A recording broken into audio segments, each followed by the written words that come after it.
Fala galera, beleza? Aqui quem fala é Bruno Araújo. Estarei agora fazendo aí a introdução do conteúdo desse canal, né? Essa parte inicial aí que eu vou estar ensinando. Então esses são os tópicos que eu estarei falando aí nessa introdução. O que faz um desenvolvedor TSQL, qual a importância do ETL, processo de ETL, eu vou estar passando aí mais detalhado, né, cada passo desse processo, o objetivo do conteúdo que vai ser gerado, né, o que vai ser ensinado, né, qual conteúdo que vai ser passado aqui e o que você precisa, né, material e pré-requisitos para você poder estar acompanhando aí, estudando esse conteúdo, beleza? E vamos conhecer também aí a base de dados de forma, né, rápida aí para poder o vídeo não ficar longo. Então vamos lá. O que faz um desenvolvedor? Ele faz o ETL, né, que ele é o processo de extrair, transformar e carregar os dados. Então basicamente é isso que o desenvolvedor faz, ele trabalha, ele transforma os dados, então ele pega aí, pode ser de várias fontes, né, dependendo aí do seu trabalho, ou vai ser de uma única fonte, enfim, mas geralmente são diversas fontes. Ele faz a transformação, né, ele vai fazer os códigos para poder tratar esses dados e ele vai carregar esses dados numa base pronta para poder ser consumida. Tá ok? Qual a importância do ETL? A área de dados em si, ela é conforme essa parte oculta aqui, né, do iceberg. Ela é muito abstrata. Até mesmo você trabalhando com banco de dados, você aprendendo, você não consegue ver ali, pô, para onde, o que está sendo, o que está acontecendo com esses dados, para onde eles estão indo. Então, às vezes, isso, por ficar oculto, às vezes transparente, assim, até mesmo na visão de quem está aprendendo, está estudando, não consegue ver a importância disso, né? Mas a importância é muito grande do trabalho do desenvolvedor, porque ele contribui, né, para o apoio à tomada de decisões. De que forma? Essa parte aqui oculta do iceberg é o trabalho do desenvolvedor, tá ok?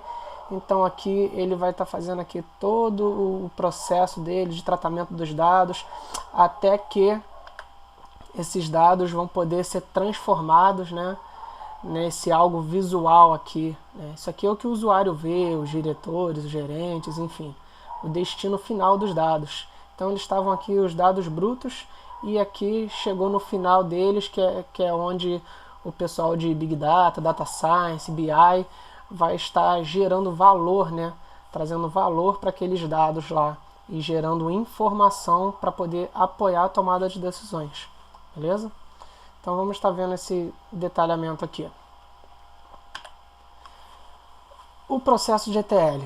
Não se assuste assim com todas essas imagens e tal. Eu vou passando aqui da esquerda para a direita, explicando um pouco mais.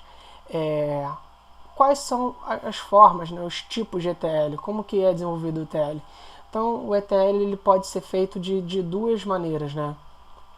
O hands-on, que é o que eu trabalhei até hoje, que é você realmente ali metendo a mão na massa, fazendo os scripts de extração, inserção dos dados, manipulação, enfim, que eu vou falar aqui. E a outra forma são os softwares, né? Então aqui nós temos, por exemplo, o SIS da Microsoft, tem do Pentaho, tem o Word do Oracle. Então tem softwares também que servem para você fazer esse trabalho de ETL, ok? Nesses softwares você também faz código, mas eles têm muitas funções prontas. Então eles têm basicamente aí várias caixas, né, entre aspas, de funções, onde quando você quiser importar um arquivo, você arrasta uma caixa e você fala, eu quero importar um arquivo desse tipo aqui. Então, eu quero retirar o duplicado. Então tudo você vai fazer através desses pacotes que já existem nesses softwares, beleza? E o contrário do hands-on, que você vai ter que escrever tudo. Você que vai ter que criar o código, a lógica para você poder retirar o duplicado, fazer todo o processo de limpeza, ok? Então esses são os tipos, né, de ETL, como que o ETL pode ser feito. As fontes de dados, como eu falei no slide anterior, as fontes de dados elas podem ser diversas. Então ela pode vir de um arquivo de Excel, de um TXT, de uma base de dados, API, né? Por exemplo, tem uma API que vai pegar os dados do Facebook e vai jogar em alguma base para poder ser trabalhada. Então, enfim, são diversas fontes de dados que serão utilizadas. Como que esses dados, né, temos aqui as fontes de dados, que são diversas, e como que eles são extraídos, né? Então, a gente pode extrair eles aí através de API, que vai ser um software, né, que ele vai fazer a comunicação do banco de dados do cliente, ou seja, da onde você está querendo extrair, por exemplo, do Facebook, do Instagram, Twitter, enfim, e ele vai usar essa API para poder trazer esses dados para o seu banco de dados. Ou o Linked Server, por exemplo, a gente tem aqui um MySQL, ou então um SQL Server do cliente. E aí você faz um link, né, direto com o servidor do banco de dados do cliente, e aí você traz esses dados através desse Linked Server, beleza?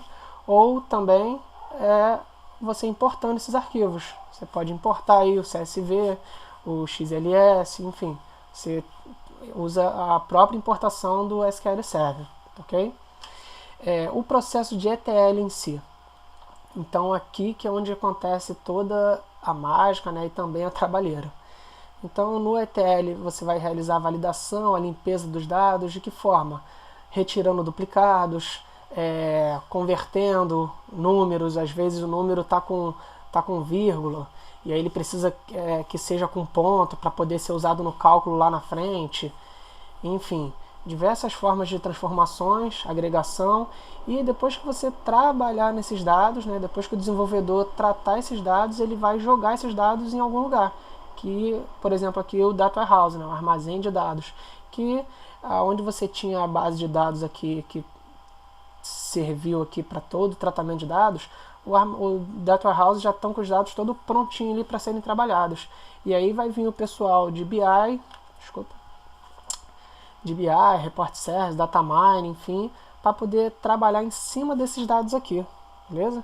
Então a importância desse trabalho aqui do desenvolvedor é fundamental para que esse pessoal aqui gere valor, tá ok? Isso aqui é o período, que geralmente o ETL é feito com dados históricos, né? Então você vai trabalhar aí com D-1, ou relatório do mês todo, enfim, você escolhe períodos, né, de acordo com a necessidade do cliente, para você poder gerar esses relatórios, tá ok? O objetivo, né, desse curso, dessas aulas aqui para frente, é aprender as principais funções de manipulação de dados e a combinação entre elas, tá ok? Não vou ensinar todas, vou ensinar as que eu usei, as que eu mais usei, né? Então vamos aprender as principais funções. Quais funções nós vamos aprender? Tá aqui os grupos delas, né? Cada grupo desse aqui tem diversas funções aqui dentro. A primeira delas nós vamos ver a função de cadeia de caracteres, onde nós vamos ver o tratamento de strings.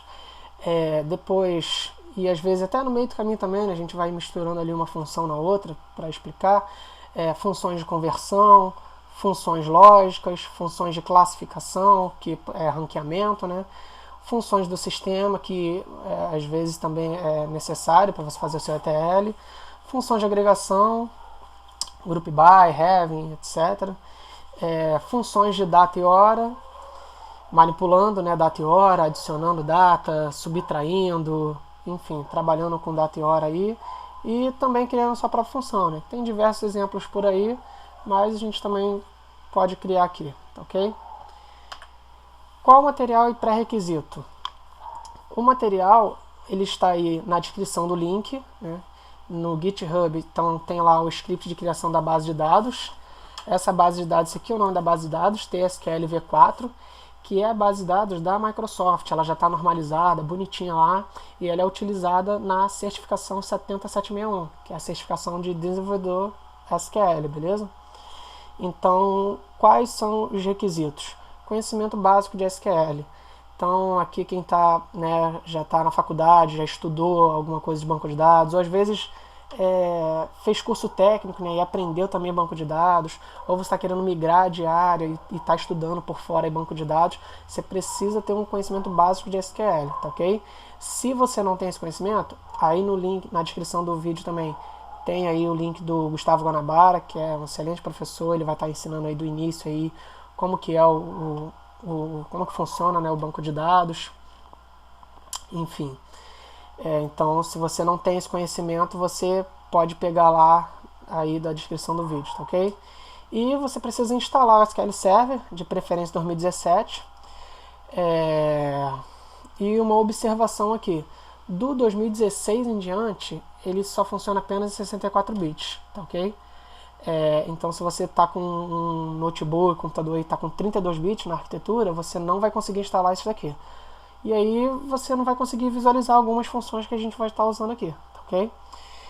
E tem a versão Developer, que é uma versão gratuita para estudo, tá ok? Você pode baixar aí que não paga nada. Beleza? Conhecendo a base de dados. Então eu vou estar mostrando aqui agora rapidamente a base de dados, o diagrama, as tabelas delas, tá ok? E para a gente seguir para a próxima aula. Pessoal, para não ficar muito longo esse vídeo, eu vou fazer essa parte aqui num outro vídeo, tá ok? Então a gente fica por aqui e vamos seguir para a próxima aula. Valeu!